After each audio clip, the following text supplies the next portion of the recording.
Pagkain. Pagkain, mga actuations or mga kilos, o ano yung ating pinananabikang mga gawin. Diba?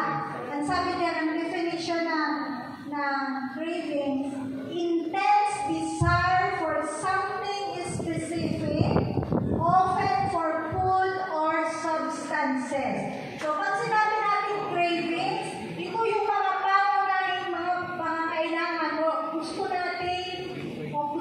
natin ma-achieve o makuha. Unang-una ba, meron tayong outing. May picnic. Ano yung gusto yung baon? Fried chicken, adobo. Adobong manok. Ano ba? Nilagang saging. Wow, healthy. Sana all. Ano pa? Inihaw na bangus. Inilaw. Ano pa? Pansit. Nilagang talong. Okay. So yun yung mga parang pag-iisip natin yung mga bagay na nagpupuno yung laway natin. Gusto natin makain yung mga ganyan na pagkain. So sabi sa Tagalog, ano yung cravings? Pananabik or labis na pananabik or masimpleng pananabik. Ibig sabihin, supreme yung ating kagustuhan. Hindi siya yung basta-basta gusto lang. Kundi talagang dapat maating ko ito, dapat makuha ko ito, dapat makain ko ito. Diba? Ganyan. So, ayun ang sabi ng ating mag-aaral. So, meron tatlong klase na cravings. Physical, emotional, and psychological. Pag physical, ang pinufulfill nito yung ating mga physical na pangailangan katulad na pagkain or yung nag-withdraw tayo sa substances yung mga nag-aalit or yung mga sa kape, mahilig sa soft drinks. Paano natin, pag lalo pang mainit na mainit ang panahon, gusto natin inumin? Malamig na tubig ba talaga? Malamig na. Oh. Are you getting my message? Ano gusto natin kung malamig pang mainit ang panahon? Malamig na shake or halo-halo. Pag malamig naman ang panahon, ang gusto naman natin? Mainit na? Sabi kayo ng totoo. Mainit na? Kape. Okay. So, yun lang ang Pilipino. Nagkakape, talagang ang Pilipino gusto kape. So, physical needs. Nakakailangan din ba tayo ng tulog at pahinga? Of course, yun ay mga cravings natin. Lalo pag galing sa duty, sabi ko nga kay Kay kanina. Alam mo ngayon na ayaw ko yung duty ng night. Yung knock shift, yung 11 to 7 ng umaga. Bakit? Kulang yung tulog. Ang gusto kong shift ay 3 to 11. Bakit? Pag namin na ako magigising, hindi na ako mag-reras pagpasok sa office. Pag uwi ko ng bahay, alas 12 man o alauna yan, pasok pa rin siya doon sa sleeping time.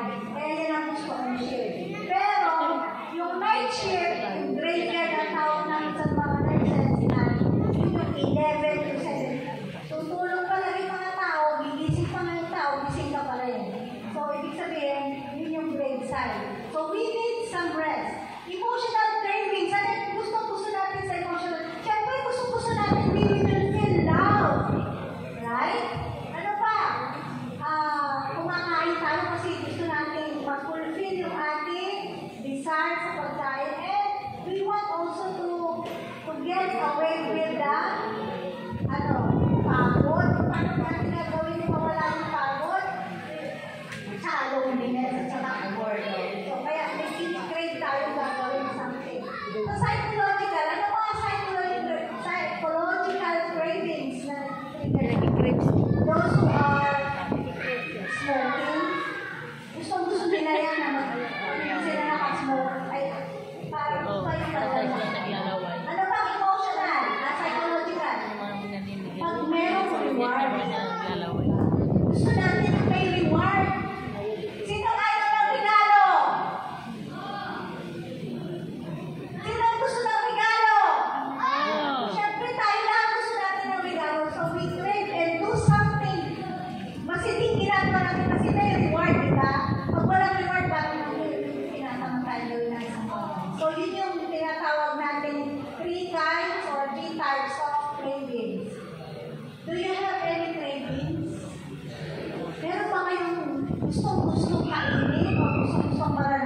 challenge. So, kailangan mo bawasin ng mga dapat bawasin.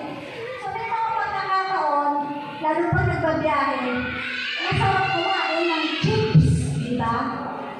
Parang gusto mo kumain ng chippy or clover or whatever, or piatos, di ba? May time na gano'n. May time naman na gusto mo kumain ng chocolate. Those aren't cravings. Pero when I started to observe lifestyle modification program, wala nang lahat yung cravings ko sa sweet kasi ako yung sweet tooth. Kasi yung sweet tooth, hindi pwede walang tsokolate. One time, nandito na ako sa Manila, nakakita ko ng makapuno. Makapuno yung sweet na makapuno balls na merong sugar or merong galaxy powder. So, nag-crave ako doon. So, bumili ako sa SM, sa Hypermart. Siguro nakaapat na piraso ako. Pinagabihan, sumakit na yung aking throat. Kasi, hindi na ako sanay kumain ng sweet. Kumain ako because of my craving. And sometimes we crave for something ng lasa ng pagkain dahil may kulang pala sa ating katawan ng nutrients na kailangan. Pero dapat maging watchful tayo kung yun ba ay cravings na gusto na natin masatisfy or is it really the need of our body? Kailangan ba ng katawan ko ng mga bagay na yan? So, ano pa? Craving for the soul indicate that our inner person needs attention. Ibig sabihin, like for example, nung hindi pa presidente si Pastor Malabay, kahit na yung mga anak namin ay mga malalaki na, isang plato lang po yung kinakain namin. Nanonood kami ng TV sa bahay, nakaano ko sa handong ako sa kanyang bahay. Ganyan ako pa-spoiled sa asawa ko. Nung mag-start na ako magpunta sa maging presidente na siya, maging director sa inyo, nag-start na kami maraming panahon magkalayo. So, kinikrave ko yung mga ganong pagkakataon. And even I cried, naminis ko yung mga ganong time na we are together eating. Kasi ngayon, darating siya noon, magpapalitan nyo naman ng maleta, aalis na naman. So, parang namiss ko yung time we are together. Ngayon naman, ikaw, abroad na abroad, siyempre yung mga senator sila sa abroad, may patawag ang SSD, may patawag ang division, may patawag ang nung lumipat kami dito sa Palawan, lalo mas matindi. Kasi ako na lang, gano'n na lang nga kami, ang laki-laki ng bahay namin tinutuluyan, ako lang mag-isa sa bahay. Kasi wala si Pasko. Nasa sa linggo. Kung ako naman namin panganay na eldest na kasama ko ngayon, nag-aaral din sa Palawan kasi alanganin ko yung transfer namin. So, yung mga cravings sa tanong, gusto niyo yung embrace, gusto niyo yung ma-feel your love, gusto niyo ma-feel na you are belonging to somebody, you are belonging to your family. Those are psychological cravings na kailangan natin mga tao. So, ano pang sabi dito sa atin? May tatlong message na gusto iparating sa atin ng tanghali. Itong ating reading from the General Conference. There are 3 eyes that we are to look at the Word of God this morning. 3 precious lessons. Number 1 is, ano daw? Number 1, parang walang akong nakikinig sa akin. Identity, text, intention. Sabi diyan, we find in the Word of God 3 precious lessons that do not satisfy the cravings of our souls, but also live purposeful lives for God's glory. Itong tatlong ay hindi para i-satisfy yung ating cravings, kundi ang sabi dito, para seryohan ang ating, ano ba yung layunin? Bakit ako nandito sa mundo? Bakit ako nag-i-exist? Bakit, pang purpose ko dito sa mundo? Kailangan ko ba masatisfy na yung sarili ko? O kailangan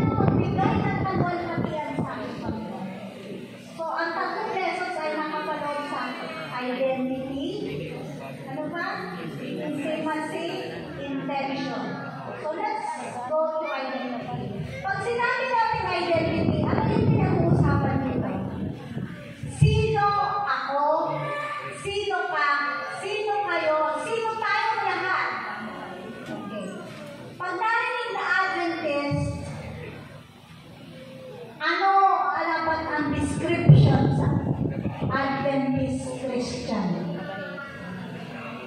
7-day Adventist, 7 araw na ang Sabatista, or 7 days Adventist, or kung 7 araw, pang 7 araw lang ng Adventist. How are we identified as Christian Adventists? Kilala ba tayo pag-Adventist? Ano pang nakilala sa Adventist? Dito sa community nyo, paano kayo kilala dito sa inyong community? Kasi nakita ko very close sa mga kabahayan dito sa inyong lugar. Paano kilala ang Adventist Church, ang Adventist members? Hindi kumakain ng baboy, hindi nag-aaway, hindi chismosa, gano'n ba? Paano tayo kilala sa community? Sila yung nagpa-practice ng healthy lifestyle. Amen?